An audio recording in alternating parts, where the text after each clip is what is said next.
The Americans with Disabilities Act prohibits discrimination on the basis of disability and guarantees disabled Americans equal access to jobs, housing, transportation, education, public services, and telecommunications. For businesses and educational institutions around the country, the ADA was a game changer that required the implementation of unprecedented measures intended to provide equal access for people with disabilities.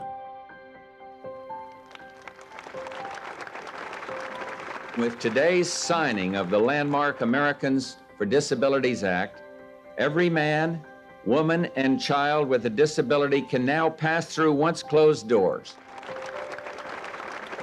For Penn State, it was a reminder that reinforced the university's existing and ongoing commitment to ensure that all the appropriate resources are in place and working together to making our campuses inclusive and accessible.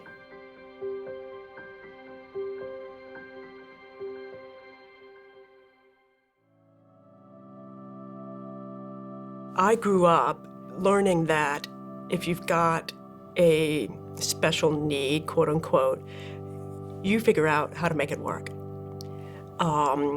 And you throw personal money at the situation to fix it. And you basically just have a lot of grit and make it happen. The ADA was passed in 1990, and at that time, I was a sophomore in high school. At the time it was passed, I felt no special kinship to it. I didn't think of myself as a person with a disability, but I know as a deaf person and in the classroom environment, there was stuff that I missed.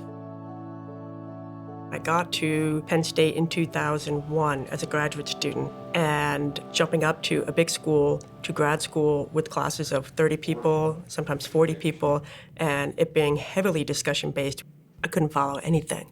So that's when I started looking into captioning.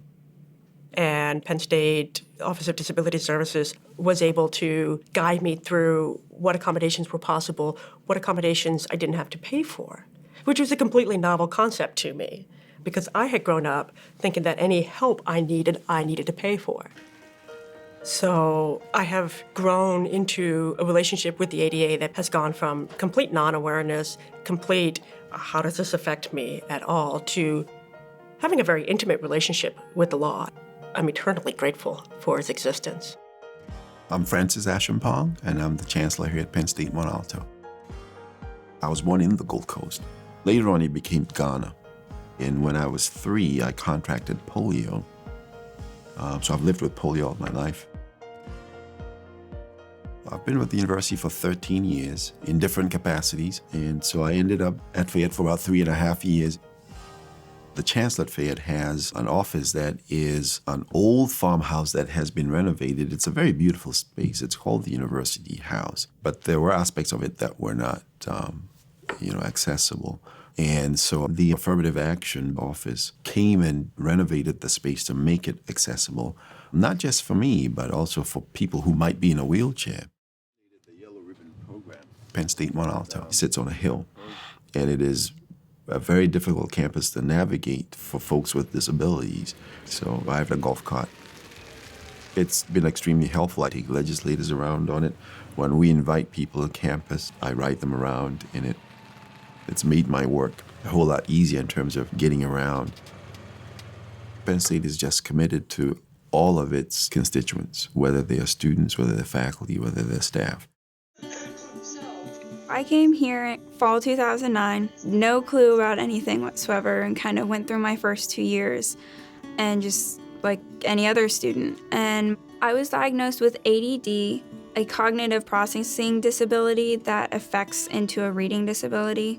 So basically that means I don't pay attention well, obviously. And then the cognitive processing just means it takes me a lot longer to get information into my memory. My accommodations include time and a half for exams. I also get a LiveScribe pen for note-taking help.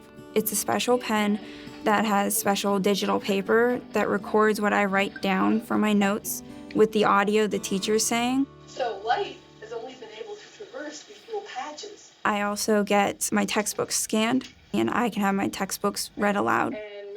Before I had the accommodations, it was kind of panic, rushing, always just go, go, go, and I didn't really pick up a lot of information. But now with the accommodations, I've just jumped in my grades and my GPA, and it's phenomenal. It's really changed my personality when it comes to being in the classroom. Every day, we strive to make life better for our faculty, staff, and students. While the ADA provides a valuable framework, the true guidelines are derived from the individuals that make up our campus community. I serve on the University Access Committee, and that committee is committed to making all infrastructure in the university accessible. So it's not just buildings, it's even walkways and sidewalks, putting curb cuts into a sidewalk so that somebody in a wheelchair can gain access. The Office of Disability Services has offered, they give me an advocate who I can go see and say, hey, I'm struggling with this class, what do I do? And they just kind of are a resource that's really, really approachable and friendly. The ADA is what has allowed my job that I have now to actually exist. And the ADA is what has enabled me to give back to the community as a disabled person for disabled people.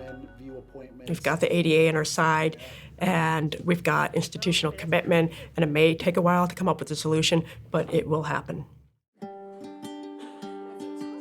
The ADA did more than change architectural codes. It changed attitudes. The law reminds us that those with disabilities are a valuable part of the diverse population that helps our university thrive. There have been both victories and setbacks, and we've learned many lessons along the way. Simply having a law that requires making Penn State accessible would ring hollow without the university community's dedication and commitment to continue to build on our achievements. As we celebrate the 25th anniversary of the ADA, we are, as we have always been, committed to providing a welcoming, encouraging, and empowering environment for people with disabilities.